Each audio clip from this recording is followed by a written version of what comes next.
안녕하세요 여러분들 반갑습니다. 데이언멘토 권영철입니다. 오늘 우진혜택 좀 보려고 하는데요. 일단 여러분들 이 뉴스 보셨을 거라고 생각이 들고 있습니다. 이 체코 원전 사업에 대해 우리 한국이 우선협상 대상자로 선정이 되었다라고 하죠.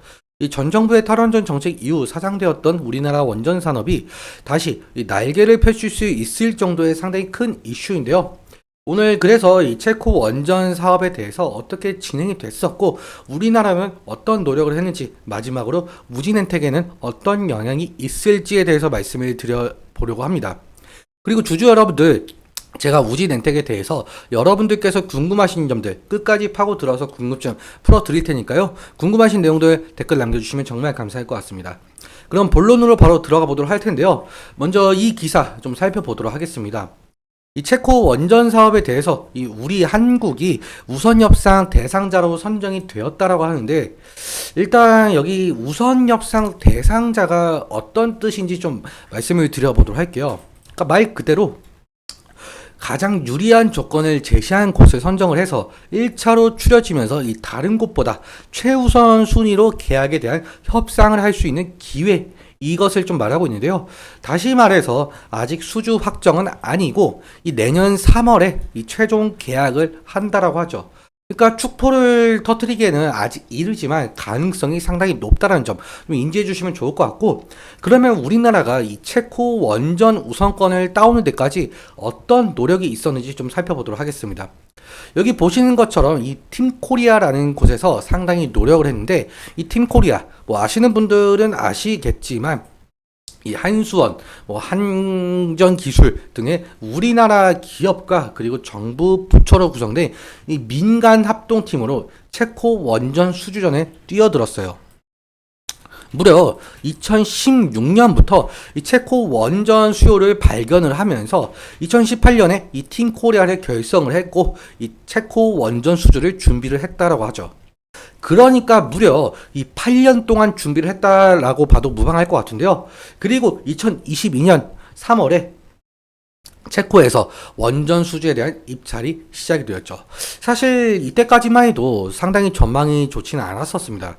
이 체코가 2016년에 이 원전 건설을 발표를 하고 나서 원전 강국인 뭐 미국이라든지 그리고 프랑스, 러시아, 중국 에서도 좀 관심을 가지고 있었는데, 그런데 여러분들, 저희가 이 전 정부 시절에 정책이 뭐였었죠? 바로 탈원전 정책이었죠. 이러한 탈원전 정책으로 인해서 한국의 입지가 그때 당시에는 상당히 작아졌습니다.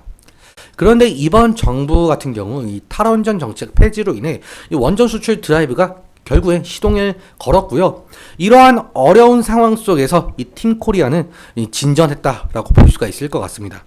일단 체코가 이 원전 수주에 대해서 원하는 방향 같은 경우 이 가성비와 납기일이었었는데요.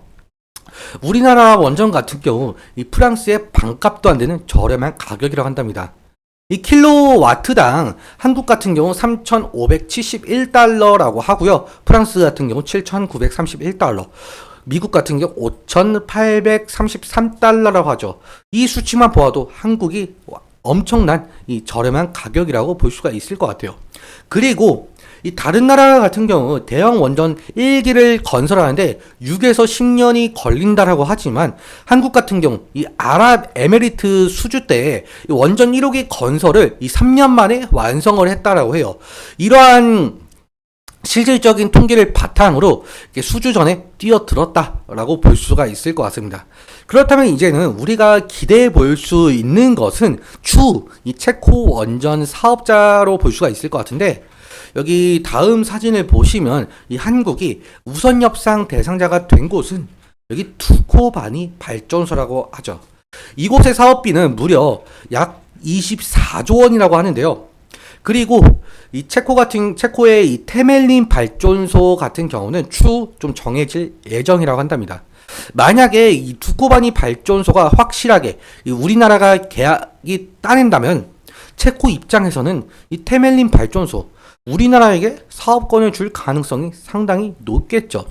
그렇게 된다면 최종적으로의 사업비는 24조 원 플러스 알파가 될 수가 있다라는 거고, 실제로 건설이 진행이 된다면 우리 한국의 원전 산업 경쟁력을 입증시킬 수 있는 중요한 시점이라고 할 수가 있을 것 같습니다.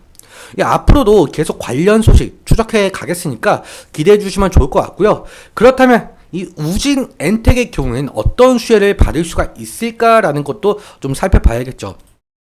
우진 엔텍이 실제로 이 체코 원전 수주에 참여를 하지 않더라도 이 우리 한국의 경쟁력을 좀 세계에 널리 알린 부분이 있었잖아요.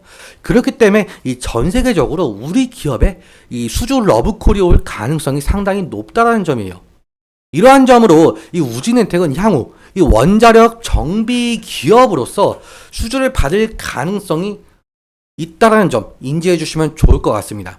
그러니까 앞으로의 이 전망, 이 장밋빛이 열렸다 라고 볼 수가 있을 것 같습니다. 그러면 차트와 수급적인 측면 좀 살펴보면서 마무리 설명 짓도록 하겠습니다. 우진엔텍 지금 주가를 보자라고 한다면 오늘 4.8% 정도 지금 계속적으로 하락이 진행되고 있는 상황인데요.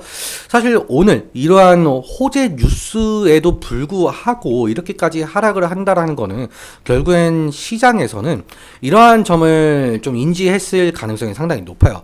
그러니까 우리나라가 우선 협상권은 받았지만 아직까지 이 계약 기간이 많이 남아 있는 만큼 시장에서는 조금 더 지켜보자라는 흐름으로 좀 보이고 있습니다. 그러니까 오늘 이 60일 이평선까지 이탈을 하게 되면서 상당히 하락을 하고 있는 상황인데, 아까 4.8%라고 말씀을 드렸는데 지금 실시간으로 5%까지 하락을 하고 있는 모습을 좀 볼 수가 있습니다. 오늘 고가 부근 16%까지 상승을 했었는데, 만약에 이 부근에 사셨던 분들이라고 한다면 우리가 어떻게 볼 수가 있겠느냐, 약 한 21% 정도 빠진 모습을 볼 수가 있겠죠. 예를 고가에서 16%, 저가 부근이 지금 5%이다 보니까 최종적으로는 21%가 빠진 모양새를 보이고 있는데, 일단 지지라인 같은 경우 우리가 어디를 좀 생각을 해볼 수가 있겠느냐, 딱 지금 이 라인이라고 볼 수가 있을 것 같아요.